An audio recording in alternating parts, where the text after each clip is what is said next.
বিদ্যুতের সংকট কেন কেন কেন বিদ্যুৎ নেই? কয়লা নাই।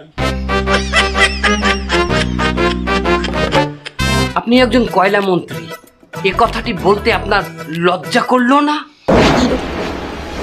না মানে এটা জনগণ জানতে চায়, আপনার কি লজ্জা করে না? না, আমরা শুনেছি কিছুদিন আগেই দেশে কয়লা আসছে। আসলে কি দেশে কয়লা আসছে? অবশ্যই। আমরা অনেক দিনে আমরা বাহিরের টন আমরা কয়লা আমদানির ব্যবস্থা করছি, এটা রাস্তায় আইছে আছে। এই কথাটা কি সত্য? জনগণ জানতে চায়, এটা কি মিথ্যে নয়? আপনি বিশ্বাস করেন না? আমি আপনার এখনই প্রমাণ দিতে আছি, দাঁড়ান।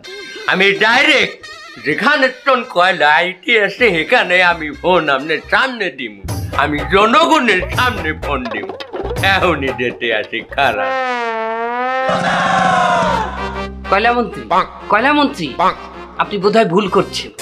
আমার নাম্বার মনে আছে। না, নাম্বার নয়, আপনি টিভির রিমোট চেপেছেন। এটা মোবাইল নয়। ও আমি মাঝে মাঝে রাতেও কল করি, যাকে নাই মনে হয় তাহা নাই। মাঝি বাইয়া যাও রে অকুল দরিয়ার মাঝে আমার ভাঙা নাওর, মাঝি বাইয়া যাও রে। মোবাইল বাজে দেখি। হ্যালো, এবার কয়লা লইয়ে কত দূর পড়ছো? এই তো কেবল এই পট্টখালি মাদার বন্যা পর্যন্ত আইছি। মালয়েশিয়া? মালয়েশিয়া পর্যন্ত পুচ্ছে গেছো অলরেডি? এই বুড়ি হালার ফেলায় কয় কি মালয়েশিয়া?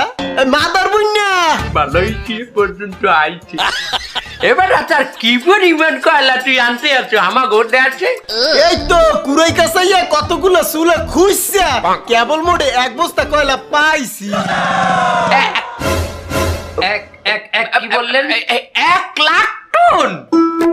ও বাবা, 1 লাখ টন! 45টা জাহাজ পাঠাইছি, আর মধ্যে অর্ধাই বলে ভাই 1 লাখ টন লইয়া আইতে আছে। ভালো কথা। তোর আইতে কয়দিন লাগবে? হ্যাঁ, 15 দিন তো লাগবে। তুই ওই কয়লা লইয়া তাড়াতাড়ি আয়, আমাগো দেশের উন্নয়ন হইবে ওই কয়লা দিয়া।